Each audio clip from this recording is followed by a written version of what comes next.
कुछ ऐसा हो ये शाम ढले, कोई लेके मुझको साथ चले, कोई बैठे मेरे पहलू में, मेरे हाथ पे अपना हाथ धरे और पूंछ के आंसू आंखों से वो धीरे से ये बात कहे, यूँ तन्हा चलना ठीक नहीं, चलो हम भी तुम्हारे साथ चलें।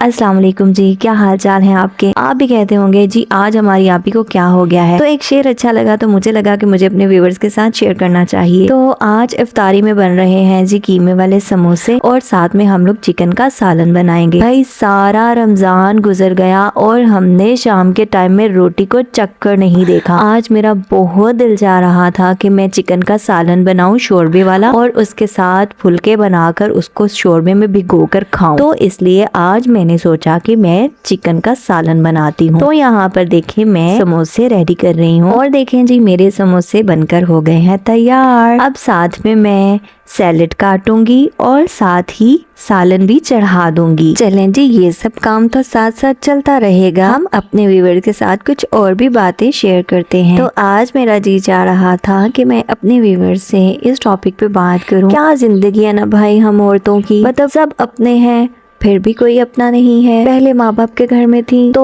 यही बात सुनने को मिलती थी जी अपने अगले घर में जाना है, अगले घर में जाना है, ये कर लो वो कर लो, ऐसे नहीं बैठो, ठीक से बैठो, इस तरह से काम किया करो, इस तरह से खाना पीना और ये वो सब कुछ, मतलब हम लोगों की गुद्दी में डाला जाता है ना ये सब कुछ। औरतों को शुरू से ही बताया जाता है लड़की को कि भाई तुम यहाँ पर मेहमान हो, अगले घर में जाना है, वहाँ जाकर अगलों को अपना बनाना है। मतलब कि ससुराल भी कैसी एक मीठी जेल होती है ना जहाँ से रिहाई जो है वो मुमकिन नहीं होती। एक लड़की की जब शादी होती है और वो शादी होके ससुराल में आ जाती है तो उसके लिए वो सब कुछ नया होता है और उस चीज को एक्सेप्ट करने में उसे काफी ज्यादा टाइम लग जाता है। लेकिन हमारे यहाँ लोगों को एक 20 साल लड़की से 40 साल तजुर्बा चाहिए होता है। भाई जो शादी करके आ रही है अपने घर में वो बच्ची समझी जाती थी और उसको छोटे बच्चों की तरह ट्रीट किया जाता था और ससुराल में आते ही एकदम से उसको बड़ा बना दिया जाता है। और यकीन करें ये जो डिसरिस्पेक्ट है और इग्नोरेंस है जो वो लड़की पर बहुत ही ज्यादा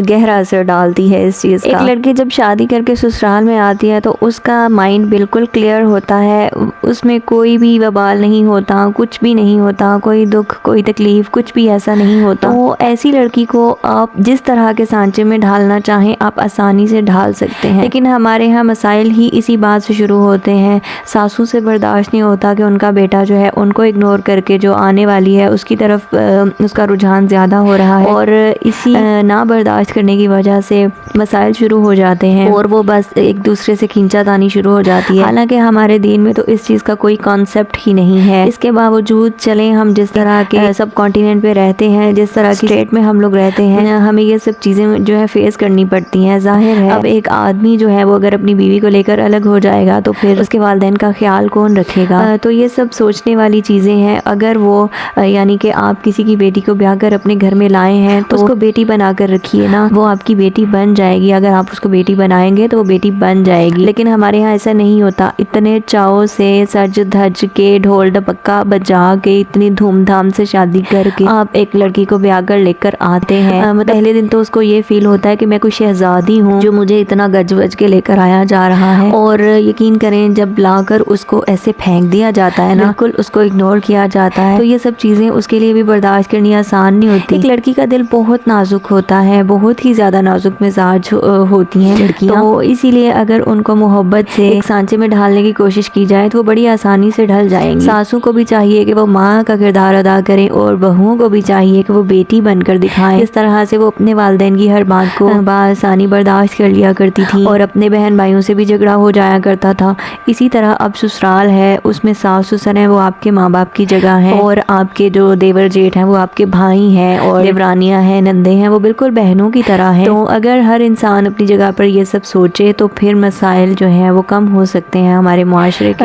अदरवाइज तो हर घर में जो है वो झगड़ा ही देखा है आजकल। वो उसकी वजह यही है एक औरत जो है वो दूसरी औरत को बसने नहीं देती, चाहे वो सास के रूप में है चाहे वो नंद के रूप में। उसे बर्दाश्त नहीं होता कि हमारा भाई जो है हमारी भाभी का इतना कर रहा है, या सास से बर्दाश्त नहीं होता कि वो मेरा बेटा जो है वो मुझसे दूर हो जाएगा और ये खींचातानी जो है ये मसलों का बायस बनती हैं। तो एक छोटा सा मैसेज था जो मैं देना चाह रही थी। अगर आप लोग मेरी बातों से एग्री करते हैं तो प्लीज़ लाइक का बटन दबा दिया करें, इससे हमारी हौसला अफजाई हो जाती है। हमारी इफ्तारी बनकर हो गई है तैयार। तो ये देखें जी, टेबल हमारा लग चुका है। आई होप आज का व्लॉग आपको पसंद आया होगा और प्लीज़ कमेंट सेक्शन में अपनी राय का इजहार ज़रूर किया करें। आज का व्लॉग इतना ही था। पसंद आए तो लाइक और सब्सक्राइब करना ना भूलें। अल्लाह हाफिज़, बाय बाय, टेक केयर।